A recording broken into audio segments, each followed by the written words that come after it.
రసజ్ఞులైన సాహితీ మిత్రులకు విభాష్యం రాజేశ్వరరావు నమస్కారం. 1967 జూలై నెల మొదటి వారం అని గుర్తు. మా ఊరు యలమంచిలి కోర్టుపేటలో మద్దాళివారింట్లో ఎల్ఐసి ఏజెంట్గా పనిచేసే వి సూర్యనారాయణ అద్దెకు ఉండేవాడు. అతడు మా పెద్దన్నయ్యకి మంచి స్నేహితుడు. నాకు 1967 ఏప్రిల్ నెలలో కోరమాండల్ ఫెర్టిలైజర్స్లో నెలకు ₹200 ఆరంభ జీతంతో ఉద్యోగం రాగానే కనీసం ₹5,000 ఒక ఇన్సూరెన్స్ పాలసీ తీసుకోమని బలవంతం పెట్టి నెలకి ₹11 ప్రీమియం చెల్లించే విధంగా ఆ పాలసీ చేయించాడు. అప్పట్లో అతను తన దగ్గర పాలసీ తీసుకున్న వాళ్ళని ఒక పూట తమ ఇంటికి భోజనానికి పిలిచేవాడు. ఒక సెలవు రోజునాడు నేను యలమంచిలిలో మా ఇంటికి వెళితే నేను వచ్చానని తెలిసి ఆ మధ్యాహ్నం తమ ఇంటికి భోజనానికి రమ్మని చాలా ఆప్యాయంగా ఆహ్వానించాడు. అప్పట్లో టేబుల్ భోజనాలు అవి అలవాటు లేదు కాబట్టి నేల మీద పీట వేసి అరిటాకు పరిచి వడ్డించారు ఒక ఆవిడ. నేను అప్పటికే సూర్యనారాయణ కుటుంబంతో బాగా పరిచయం ఉన్నవాడిని అవటం వలన వడ్డిస్తున్నావిడ వంక అనుమానంగా చూశాను. నా అనుమానం గ్రహించిన సూర్యనారాయణ, "మీ వదిన అర్జెంటు పని మీద ఉదయమే ఫస్ట్ బస్సుకి అనకాపల్లి వెళ్ళిపోయిందిరా. నువ్వేమో సెలవు లేదు, మళ్ళీ సాయంకాలం విశాఖపట్నం వెళ్ళిపోతానంటున్నావు. అందుకని వంట వార్పు మా చెల్లికి అప్పగించాను. మా చెల్లి మాలతి మద్రాసులో ఉంటుంది. నువ్వు దాని పేరు వినే ఉంటావు. మాలతీ చందూర్ అని కథలు రాస్తూ ఉంటుంది నీలాగే" అన్నాడు. మాలతిగారు ఎంత గొప్ప రచయిత్రో తెలిసిన నాకు ఒక్కసారి ఒళ్ళు చచ్చిపోయినట్లు అనిపించింది. సిగ్గుతో కుచించుకుపోయాను.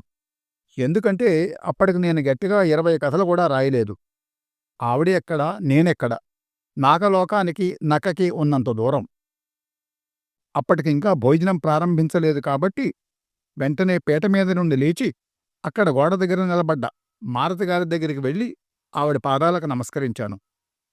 ఈ నా చర్యను ఏమాత్రం ఊహించని ఆమె ఒక్కసారి పాదాలు వెనక్కి లాగేసుకుని నా భుజం పట్టుకుని నన్ను లేవదీస్తూ, "లే బాబూ, ఏమిటిదంతా" అంటూ నా తలమీద చెయ్యి ఉంచి ఏదో గొణుగుతున్నట్లుగా దీవించారు. నేను ఆంధ్రప్రభ ప్రమదావనంలో మీ జవాబులు రెగ్యులర్గా ఫాలో అవుతానండి. ఈవేళ మీ చేతి వంట మీరు వడ్డిస్తూ ఉంటే తినడం నా అదృష్టం. ఇలా మిమ్మల్ని చూడటం కూడా నేను చేసుకున్న పుణ్యంగా భావిస్తాను అంటూ ఆవేశంతో, ఆనందంతో ఏదేదో మాట్లాడాను. సాహిత్యం ఏడ ఏమాత్రం అవగాహన లేని సూర్యనారాయణ మా ఇద్దరి వంక విచిత్రంగా చూస్తూ ఉండిపోయాడు. శ్రీమతి మాలతి చందూర్ గారిని నా జీవితంలో అలా ఒకే ఒకసారి దర్శించుకున్నాను. భోజనం ముగించిన తర్వాత కబుర్లు చెబుతూ నేను రాసిన కథల గురించి వివరాలు అడిగి తెలుసుకున్నారు.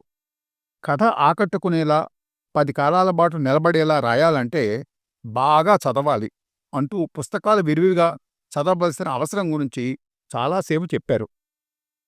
1928 డిసెంబర్ 26న నూజివీడులో మధ్యతరగతి కుటుంబంలో 6 అన్నదమ్ములకు చెల్లెలుగా జన్మించి హైస్కూల్ చదువుకే పరిమితమైన మాలతిగారు తర్వాత రోజుల్లో ఏలూరు వచ్చి వారి మేనమామగారైన చందూరి నాగేశ్వరరావు గారిని చిన్నతనంలోనే వివాహమాడి మద్రాసులో సెటిల్ అయ్యారు.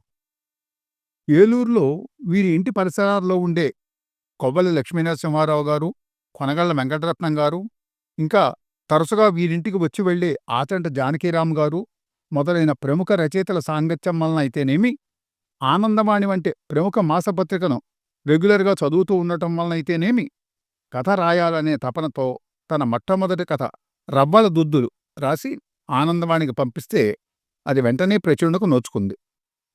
అంతకుముందు ఆకాశవాణి మద్రాసు కేంద్రం ద్వారా వీరి ప్రసంగాలు కొన్ని ప్రసారమైన 1950లో వెలువడిన రవ్వల దుద్దులే వీరి మొదటి రచనగా ఆవిడ చెప్పుకున్నారు.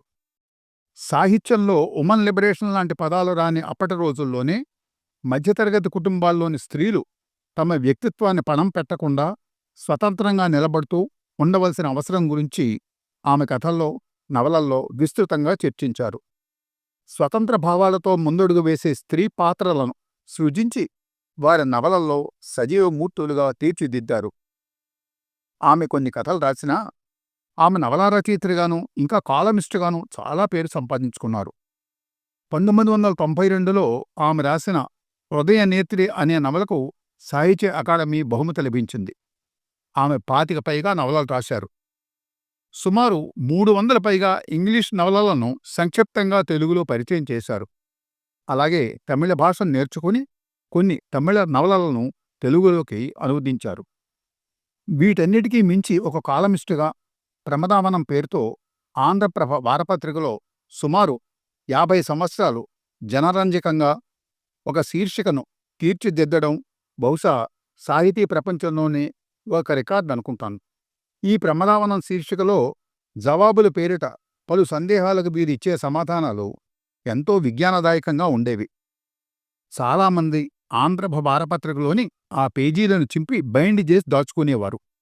ఆ రోజుల్లో ఆంధ్రప్రభ సర్క్యులేషన్ పెరగడానికి ఈ శీర్షిక ఒక ముఖ్య కారణమని ఎడిటర్ తూలికా భూషణ్ అనబడే బుద్ధవరపు చెనకామరాజు గారు ఓ సందర్భంలో నాతో అన్నారు. ఆ రోజుల్లో ఒక నడిచే విజ్ఞాన సర్వస్వంగా పిలువబడిన శ్రీమతి మాలతీ చందూరు గారు 2013 ఆగస్టు 21న చెన్నైలో స్వర్గస్థులయ్యారు. ఈ రోజున వారి వర్ధంతి సందర్భంగా శ్రీమతి మాలగారికి తెలుగువారందరం నివాళులర్పిద్దాం. సెలవు.